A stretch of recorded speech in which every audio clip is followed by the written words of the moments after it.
नमस्कार, gold spot में आपका स्वागत है। मैं हूं मनीषा गुप्ता। सोने चांदी की कीमतों में आज तेजी देखने को मिली है। अमेरिका में nominee treasury secretary Janet Yellen बड़े राहत पैकेज के पक्ष में है, जिससे कीमतों में तेजी है। बाजार की नजर आज जो बाइडेन के शपथ ग्रहण पर भी है। ऐसे में अब सोने चांदी में क्या रणनीति बनानी चाहिए, इस पर करेंगे आज बात गोल्ड स्पॉट में।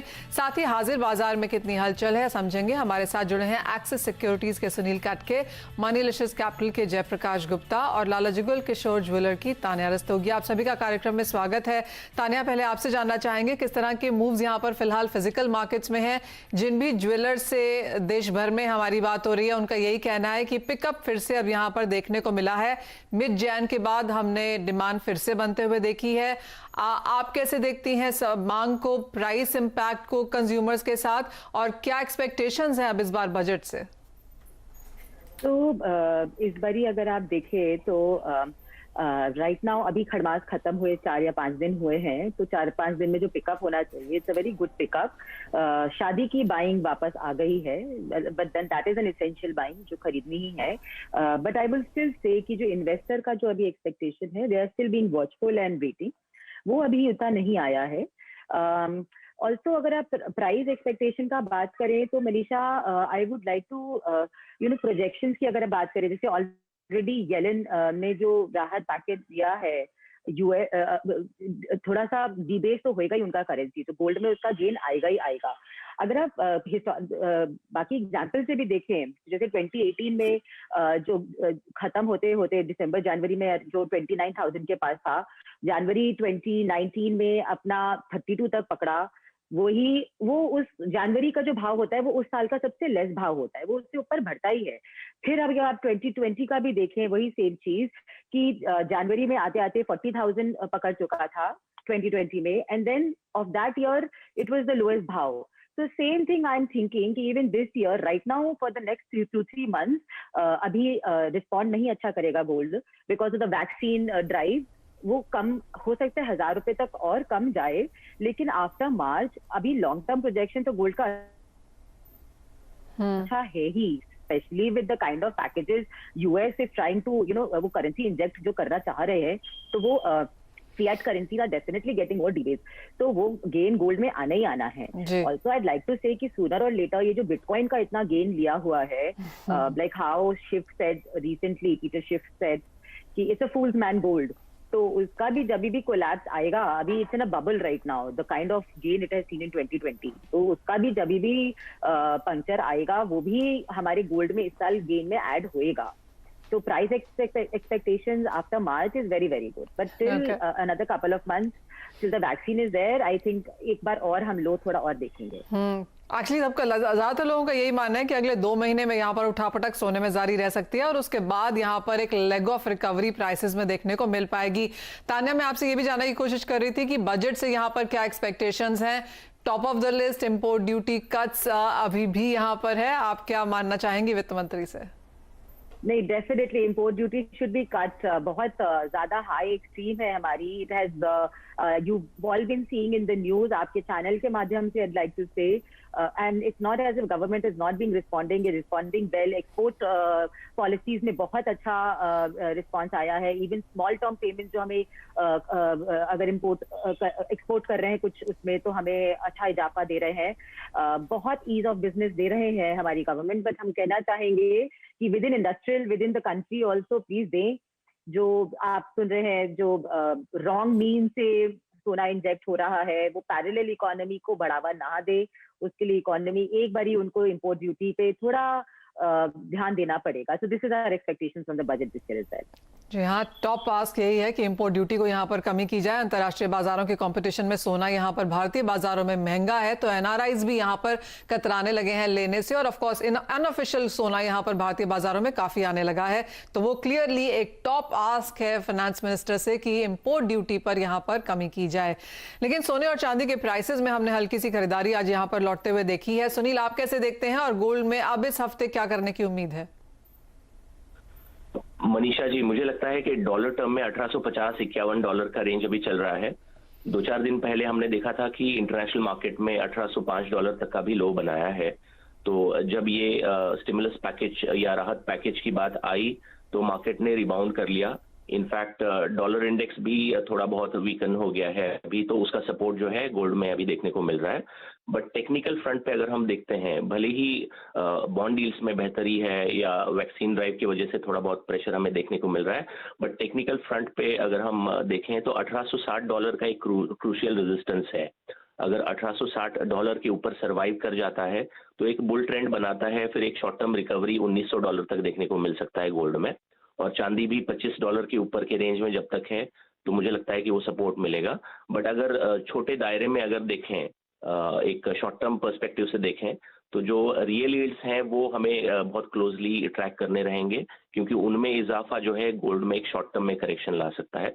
तो मेरा शॉर्ट टर्म पर्सपेक्टिव जो रहेगा, जैसे 1 या 2 दिन के लिए, 1 हफ्ते के लिए जो मेरा व्यू रहेगा वो थोड़ा बियरिश रहेगा, क्योंकि जो स्टिमुलस पैकेज का जो न्यूज़ है वो डिस्काउंटेड है, ऑलरेडी $40 लोस से बढ़ चुका है। जो बॉन्ड डील्स में इंप्रूवमेंट है यूएस में, उसका जो सेल ऑफ इफेक्ट जो है गोल्ड में देखने को मिल सकता है। मुझे लगता है 47,500 तक का एक लेवल छूना चाहिए एक आध हफ्ते में, और मैं इंटरडे पर्सपेक्टिव से भी सेल ही रेकमेंड करूंगा। 49,200 का रेंज एक ठीक ठाक इंटरडे लेवल है सेलिंग के लिए। 49,400 का स्टॉप लॉस लगा के 48,600 आज का टारगेट किया जा सकता है। चलिए, फिलहाल 49,000 के ऊपर है, लेकिन 48,600 तक के लेवल्स यहाँ पर सोने में देखने को मिल सकते हैं। तो वही राय आ रही है कि कुछ मुनाफा वसूली सोने में जारी रह सकती है। जयप्रकाश, आप कैसे देखते हैं चांदी के प्राइसेस को? जैसे सुनील ने कहा $25 एक स्ट्रॉन्ग सपोर्ट के हिसाब से है, लेकिन इंट्राडे में या फिर इस हफ्ते की बात अगर की जाए तो क्या रेंज रहेगी? जी मनीषा, मुझे लगता है गोल्ड के साथ साथ मैं चांदी में भी बुलिश हूँ। आज देखते हैं कि जब न्यू प्रेसिडेंट बाइडेन रिज्यूम करने के बाद क्या पॉलिसीज़ में यहाँ पे बदलाव या अनाउंसमेंट्स देखने को मिलेगा। और जिस हिसाब से जैनेट येलेन का भी बयान है कि शी वांट्स डॉलर का जो प्राइस है that should be market determined, तो आगे चल के देखिए जिस हिसाब से स्टिमुलस पैकेज दिया गया है उस हिसाब से यूएस इकोनॉमी में फिस्कल डेफिसिट वाइडन होगा, जिससे डॉलर पे प्रेशर पड़ेगा और बुलियंस पे एक तेज़ी रहेगी। तो मैं गोल्ड और सिल्वर दोनों में ही मेरा बुलिश व्यू है। शॉर्ट टर्म पर्सपेक्टिव से हो सकता है वोलेटिलिटी ज़्यादा देखने को मिले, लेकिन सिल्वर की बात करें तो मुझे लगता है बाई ऑन डिप्स की रणनीति रखनी चाहिए। प्योरली इंट्राडे या एक दिन के पर्सपेक्टिव से बात किया जाए तो आई थिंक 66,000 के आसपास मेरे ख्याल से सिल्वर बाई किया जा सकता है। 66,500 का एक स्टॉप लॉस रखें, 67,200 से 67,500 का लेवल पॉसिबल है। ऑलराइट, डिप्स पे खरीदारी की राय यहाँ पर चांदी में, लेकिन इंपॉर्टेंट यही है कि अगला कुछ समय यहाँ पर वॉलेटाइल हो सकता है। चॉपी मूव्स अगले आने वाले एक हफ्ते, एक महीने में भी शायद देखने को मिल पाएंगे। तो ये तो बात हुई गोल्ड स्पॉट की, जहां पर हमने आपको बजट एक्सपेक्टेशंस, प्राइस व्यूज और फिजिकल बाजार में क्या हाल है वो बताया।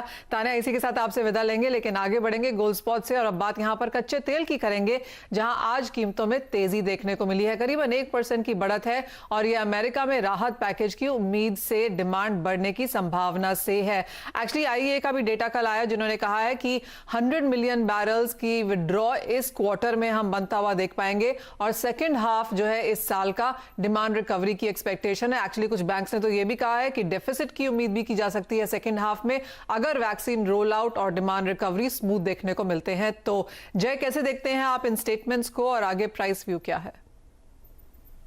आपके शो पे पहले भी बात हुई थी, मैं क्रूड ऑयल पे बुलिश हूँ। 2021 में हम लोगों ने बहुत इवेंटफुल 2020 देखा, जिसमें फ्यूचर्स में नेगेटिव प्राइसिंग भी देखने को मिला था।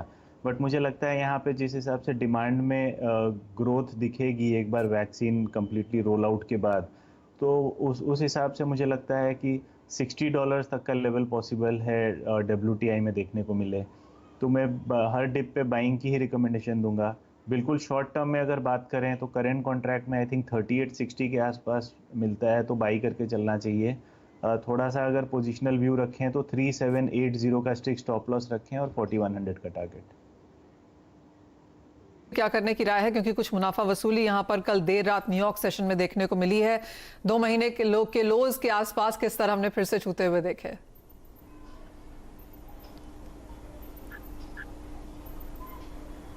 सुनील, आपको आवाज आ रही है? मनीषा जी, आपका सवाल मैं सुन नहीं पाया। सुनील, मैं आपसे नेचुरल गैस पर राय लेने की कोशिश कर रही थी, जहां पर कल न्यूयॉर्क सेशन में हमने 2 महीने के लोज होते हुए देखे हैं। यहां पर एक नियर टर्म रेंज अब क्या बनेगी? जी, मुझे लगता है नेचुरल गैस के प्राइसेस में, क्योंकि ये टोटली वेदर डिपेंडेंट कमोडिटी है, अभी 125 के रेंज में चल रहा है, आज भी ₹2.5 डाउन है मार्केट में, और हमने रिसेंटली देखा है तकरीबन ₹20 का करेक्शन हुआ है, 205 का एक रेजिस्टेंस उसने छुआ था रिसेंटली। बट आने वाले समय में थोड़ा वेदर में नॉर्मेलिटी एक्सपेक्टेड है यूएस में, तो उस वजह से डिमांड में थोड़े कंसर्न है, इवन इन्वेंट्रीज भी ठीक ठाक हैं इस बार। तो मुझे लगता है ये नियर टर्म सपोर्ट के रेंज में आ चुका है, 180 का एक नियर टर्म सपोर्ट है डोमेस्टिक मार्केट में अगर हम देखते हैं तो आने वाले समय में 4 या 5 रुपए के लिए अगर बेचना है तो इंटरडे पर्सपेक्टिव से भी बेच के चल सकते हैं, बट 180 का एक बेस बनता है, और पोजिशनली अगर वहां से एक व्यू लेना है तो मुझे लगता है कि 180 का एक डिसेंट बाइंग सपोर्ट बन सकता है। फिर से ये प्राइसेस जो है 190 और 195 के रेंज में देखने को मिल सकता है, बट करंट लेवल से मैं रिकमेंड करूंगा कि और 4 या 5 रुपए का जो है मंदा मार्केट देखने को मिल सकता है, तो 185 में सेल इनिशिएट कर सकते हैं, 188 का स्टॉप लॉस लगा के 180 का एक टारगेट लेके चल सकते हैं नेचुरल। ऑलराइट, बात अब यहाँ पर मेटल्स की करेंगे, जहाँ पर कुछ मुनाफा वसूली देखने को मिली है, और पिछले कुछ दिनों में हमने रेजिस्टेंस लेवल्स या रेजिस्टेंस भी मेटल्स में आता हुआ देखा है। नए हाईज यहाँ पर नहीं बने हैं, दायरे में कारोबार है और ऊपरी स्तरों से लगातार मुनाफा वसूली भी है, और आज का भी दिन काफी हद तक ऐसा ही है। जय, कैसे देखेंगे आप मेटल्स को, और एक नियर टर्म ट्रेंड या रेंज क्या उभरती हुई नजर आती है? देखिए मनीषा जी, जैसा आप लोगों ने पहले भी डिस्कस किया है, लिक्विडिटी ड्रिवन रैली है। यहाँ पे जो डिमांड के रिकवरी के चांसेस जो हैं या एक्सपेक्टेशंस हैं वो ऑलरेडी प्राइस्ड इन है। यहाँ पे अब फर्दर मूव के लिए ये देखना पड़ेगा कि जो नया स्टिमुलस पैकेज यूएस से आता है वो उसका इम्पैक्ट कितना रहता है प्राइसेस में, लेकिन फंडामेंटल से काफ़ी दूर है। अगर आप प्राइसेस को देखें तो मुझे लगता है यहाँ पे रिस्क रिवॉर्ड रेशियो फेवरेबल में नहीं है लॉन्ग साइड का। कोई अगर लॉन्ग साइड पोजीशन कैरी कर रहा है तो एक स्टॉप लॉस के साथ अपने पोजीशंस पे बने रहें।